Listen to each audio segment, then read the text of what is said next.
Whenever you come to my Chinatown, remember two things. First, put on your shoes that are very comfortable and pants that are not too tight. The shoes are obvious. You'll be doing a lot of walking. But what's the first, second, and third things to do in Chinatown? Eat. Eat and eat again.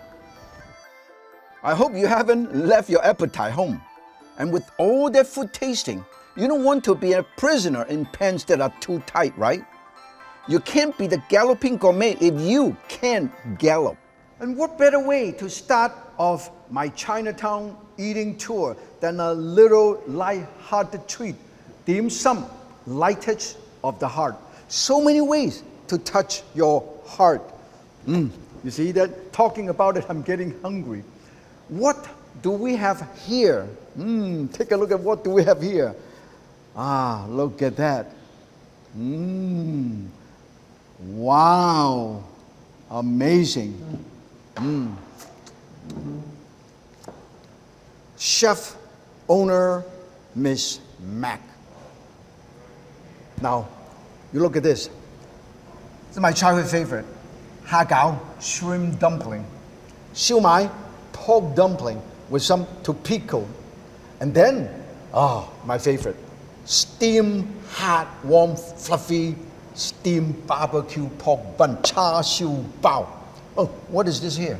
This is spinach seafood dumpling. And this one is Shanghai juicy dumpling. Shanghai juicy dumpling. It's amazing. Wow. Okay, the first thing to do in Chinatown. Check. Now, what did I say about second thing to do here?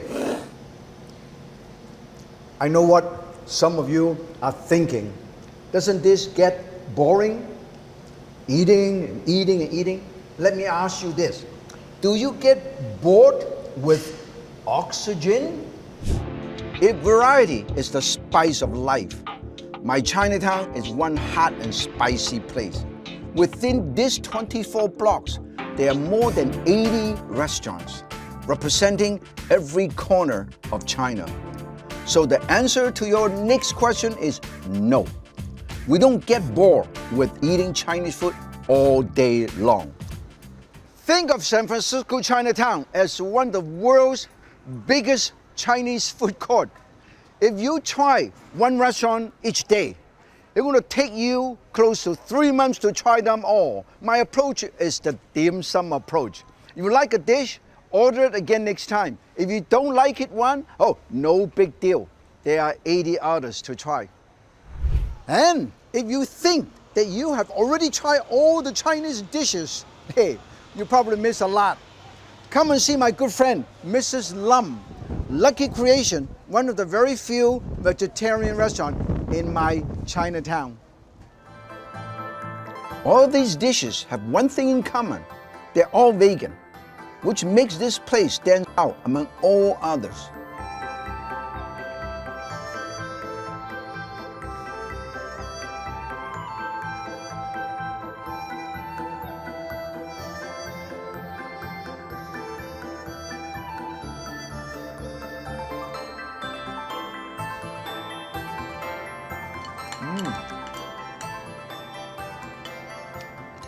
Vegetarian, but you cannot tell. Looks like, tastes like meat with the flavor, with the texture. Sweet and sour pork, vegetarian. Soya braised, vegetarian goose. Crispy noodle with 3 mushroom and the gluten. Pei pa tofu, wonderful.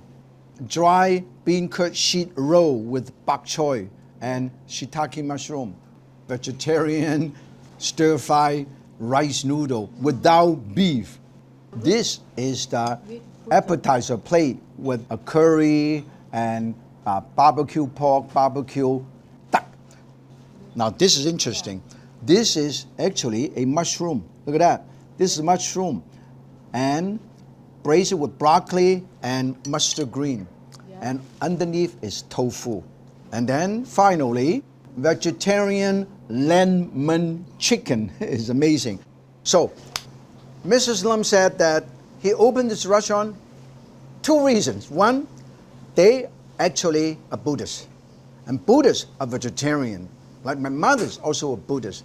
Secondly, her husband and the husband's family actually had run a vegetarian restaurant in Hong Kong for many, many years. So when they migrated to San Francisco, they said, hey, let's open a vegetarian restaurant. So we lucked out. And all the people in the whole Bay Area lucked out because you can come over here to have some delicious food that totally vegetarian.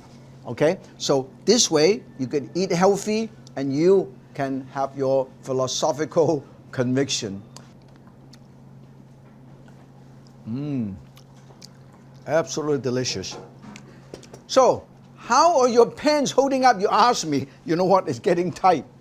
So we are not done yet. Remember, eat, and what is the third thing we do? You know the answer.